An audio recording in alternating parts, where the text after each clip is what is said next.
The book of Hebrews chapter 1 have some fascinating languages, verses about the relationship of God the Father and God the Son. It is fascinatingly intriguing because this is where the Trinitarian God sometimes got misunderstood. You know, Hebrews 1 says, God says to his son, today I become your father and you become my son. It's not he became at that point in space and time. He's just been announced to the world. He has already been the Son of God. Jesus has been the Son of God for all eternity. That's very important to understand this. Now, the verses that I'm really going to get is really powerful. Because God said to his son, Jesus Christ, said this, "Oh God, your throne is for all eternity. Your scepter is a scepter of righteousness. Your throne, oh God, you are God of all eternity." And then the next few verses down there, therefore God, your God, has ordained you, has given you all these things. First, he called God the Father, called his son, Jesus Christ. God, your throne is for all eternity, first. And then 4 or 5 verses down, Hebrews says, God, your God, therefore God, your God, has declared, has given you all, has ordained you, has anointed you, and all this good stuff. Now, first, God called him God, your throne. And then 5 verses down, he calls it, therefore God, your God. So now, the absolute intriguing question that everybody wants to know, just exactly, you know, which one is which? Let me read that. But of the Son, God says, your throne, O God, is forever and ever. The scepter of righteousness is the scepter of your kingdom. You have loved righteousness and hated wickedness. Therefore, God, your God, has anointed you with oil of gladness beyond your companions. Is the first one, your throne, O God. God the Father speaking to Jesus, his son. Your throne, O God, is forever and ever. God the Father is declaring Jesus' throne is forever and ever. God the Father is declaring, speaking to the Son as your throne, O God. He called Jesus, O God. All right. I hope this clears once and for all for any confusion. And because your throne, O God, is forever and ever. God the Father calls Jesus the Son as, oh God. God speaking to God, if you like. That's what the Trinitarian language is so fascinating. It's difficult. It's a mystery, but that is the reality. Your throne, O God, is forever and ever. And then scepter, righteousness. And now verse 9 says, you have loved righteousness and hated wickedness.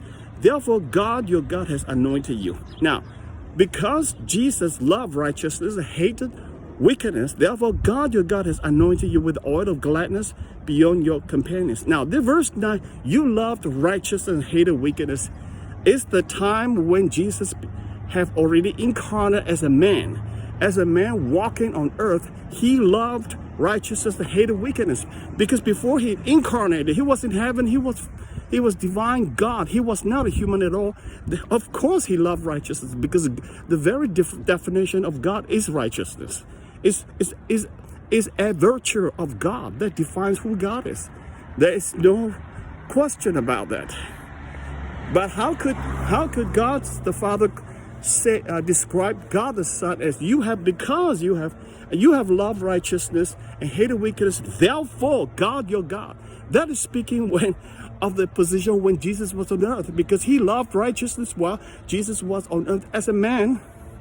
And therefore God the Father has anointed him with the oil of gladness beyond his companions.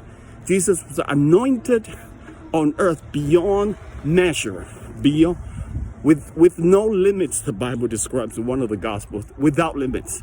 That's for him to perform all kinds of miracles. The duality of Jesus as the Son of God, what on earth, is the most confusing theological treatise ever. So now, Hebrews chapter 1, verse 8 to verse 9 clarify that Jesus is God. Oh God, your God. Oh, your throne, oh God, is forever and ever. And then say, oh God, therefore, God, your God, has anointed you with all of gladness. He's anointed Jesus while on earth. Because while Jesus on earth, as a human as well, his God is God the Father. Even though in duality language, he is God himself. So he's taken on the nature of human, empty himself. The Bible says, empty himself of his glory in heaven, came down to become a man, to accomplish the mission the Father has given to him. He's lowered himself for the time being, for his love for mankind. Therefore, God, your God, has anointed him. Jesus' throne, God the Father said to Jesus, your throne, O God, is forever and ever. Nobody should question who Jesus is, his position ever anymore. And in verse 10 says, Hebrews 1 verse 10, and you, Lord, laid the foundation of the earth in the beginning. Who laid the foundation of the earth in the beginning? Jesus. And the heavens are the works of your hands. Who created the heavens? Jesus. Because it says the heavens are the works of your hands. The heavens are the works of Jesus' hands. You know, so all this is sufficiently clear and convincingly clear. Jesus is God, and no question about it. Everybody should go to bed well and praise the Lord and serve Jesus. The God who sits on the throne forever and ever has come down to this world and sacrificed himself. I mean, look at this. Verse 2. In the last days, God has spoken to us through his Son, whom he appointed the heir of all things, through whom he has also created the world. He is the radiance of the glory of God. Jesus is the radiance of the glory of God, the exact imprint of his nature. And he upholds the universe by the word of his power. Who upholds the universe? The universe is upheld by the words of Jesus. Whoa, man.